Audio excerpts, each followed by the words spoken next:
ของแท้ใช่ไหมแท้นี่นะเดี๋ยวมันเหลือนี่แท้หมดเดี๋ยวใครเอาเขาไม่เอาขินแล้วจะเอามาเห็ดเอากระไรเนาะมันละหอมเป็นน้ำอบน้ำปูน้ำอบเอาน้ำปูเติมจักหน่อยค่ะขินยืดเรื่อนเป็นบัวเหมือนกันเนาะเดี๋ยวมีคนเอา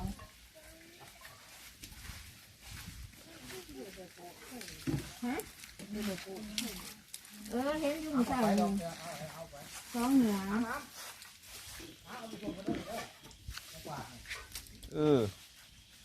เอามาจากเรือนสองอันนะ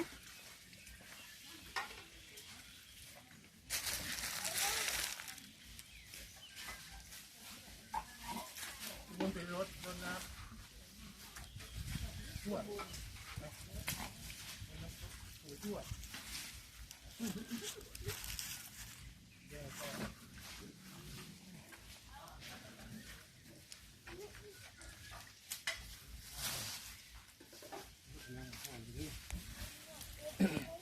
ยามหมดแล้ว